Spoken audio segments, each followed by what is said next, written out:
നമസ്കാരം. Raf talk ഫുട്ബോളിലേക്ക് എവർക്കും സ്വാഗതം. ഫിഫ വേൾഡ് കപ്പിലെ പോർച്ചുഗൽ വേഴ്സസ് ക്രൊയേഷ്യ മത്സരം നടക്കുന്നത് ടൊറൻറ്റോയിലാണ്, കാനഡയിലെ ടൊറൻറ്റോയിൽ. പക്ഷേ വെതർ ഈ കളിയെ നന്നായിട്ട് എഫക്റ്റ് ചെയ്യാൻ സാധ്യതയുണ്ട് എന്ന റിപ്പോർട്ടുകളാണ് ഇപ്പോൾ പുറത്തു വരുന്നത്.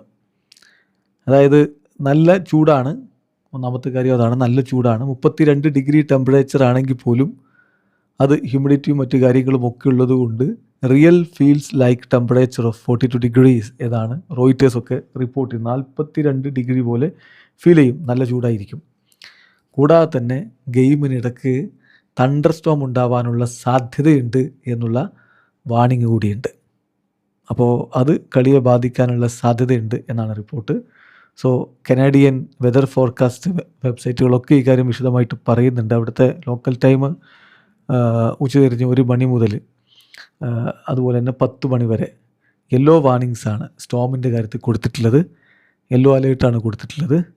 അത് മത്സരത്തെ ബാധിച്ചേക്കാം. മത്സരത്തിൻ്റെ കിക്ക് ഓഫ് ടൈം അവിടുത്തെ ലോക്കൽ ടൈം 7 മണിക്കാണ്. നമുക്ക് നാളെ എന്ന് പറഞ്ഞാൽ വൈകിട്ട് 7 മണിക്ക്. നമുക്ക് നാളെ പുലർച്ചെയാണ് കളി എന്ന കാര്യം ഓർക്കുക. 4:30 പുലർച്ചെ 4:30 കളി. ഇതിപ്പം ഇന്നലെയും ഓൾമോസ്റ്റ് വെതർ പ്രോബ്ലം ഉണ്ടാക്കിയതായിരുന്നു. അവരുടെ ട്രെയിനിങ് സെഷൻ, ടൊറൻറ്റോയിലെ ട്രെയിനിങ് സെഷൻ പോർച്ചുഗൽ ബുദ്ധിമുട്ടും എന്ന് കരുതിയതാണ്. നല്ല രൂപത്തിൽ കാറ്റും കാര്യങ്ങളൊക്കെ വന്നു. പക്ഷേ പിന്നെ അങ്ങ് ശാന്തമായി പോവുകയായിരുന്നു.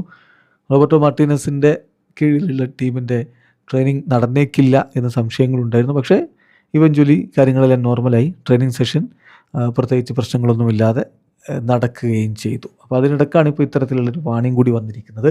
ഇന്നത്തെ മത്സരത്തെ ഇത് ബാധിക്കാൻ സാധ്യതയുണ്ട് എന്ന് പറയുന്നു. അപ്പോൾ റോയിറ്റേഴ്സ് വളരെ കൃത്യമായിട്ട് റിപ്പോർട്ട് ചെയ്യുന്നുണ്ട്. അതിൽ അവർ പറയുന്ന വിഷയവും ഇത് തന്നെയാണ്. Fans heading to watch Portugal play Croatia in the World cup.